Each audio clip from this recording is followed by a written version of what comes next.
ওনারা প্ল্যান করেছে সব বিভাগ যেটা না করছে আমরা চাঁপাইনবাবগঞ্জ থেকে ওইটা করে দেখাই দেব ইনশাআল্লাহ।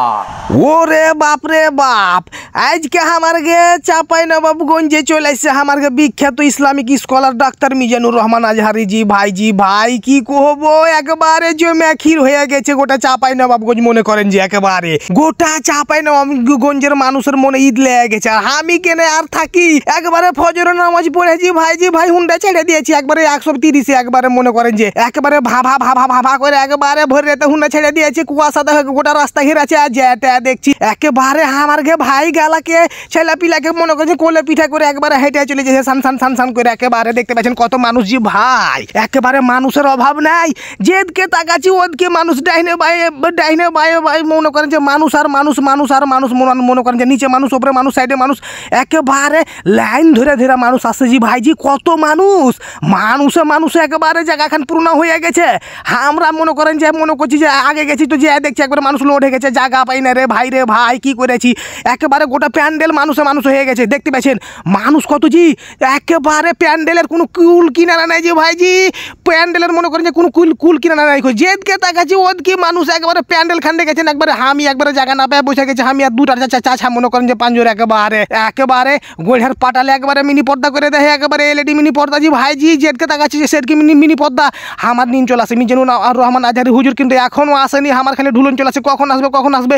এর ভিতরে আমাকে নুরুল আমিন হুজুর একবারে বক্তব্য দিচ্ছে একবারে খুব মজার করে একবারে। এর ভিতরে আমার কিন্তু নিন চলে আসে একবারে খালি বারে নিন আসে। এর ভিতরে হেলিকপ্টারের শব্দ শুনে নিচ্ছে, এই যে ডুই কাজে গেছে। আমাকে মিজানুর রহমান হুজুর চলে এসছে একেবারে আমাকে চাঁপাইনবাবগঞ্জে হেলিকপ্টারে করে বাপরে বাপ বক্তব্য দিতে লেগে গেছে। আমার জি ঠান্ডা হয়ে গেছে যে ভাই কি করবো বুঝাইতে পারবো না। হারা জায়গা না পাইয়া বাগানে বসে গেছি। আর বাগানে দেখছি একেবারে আমাকে লাখ মানুষ একেবারে বসে গেছে দিয়ে একেবারে পর্দাতে দেখছে হুজুরকে। একেবারে এটা কত বড় সৌভাগ্যের ব্যাপার জি ভাই, কি করবো।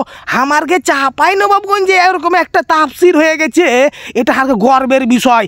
বুড়া থেকে শুরু করে একেবারে চ্যাংড়া থুড়া। আর এদকে দেখেন এই দুটা ছোড়া তাফসির শোনা বাদ দিয়ে একবারে ভাতটা জেলে দেয় একবারে দামা করে একবারে ধুম্মা চার বেড়ি সিগারেট খেয়ে সালারা কি কাজ করছে জি। আর এদকে দেখেন আমাকে তাওহিদি জনতা চাঁপাইনবাবগঞ্জের একেবারে তাফসির শুনছে, বিশাল বড় তাফসির জি ভাই, কি করবো।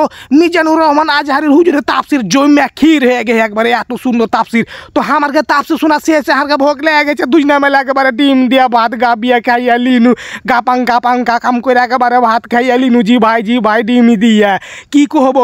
তো তাফসির শোনা শেষ, আর এখন বাড়ির দিকে হাঁটতে লেগেছে চান করে মানুষের ঠেলাতে ভাই হুম খেয়ে পড়ে যাই। আমি আর দুই সিফাত কিন্তু হাঁটতে লেগেছি।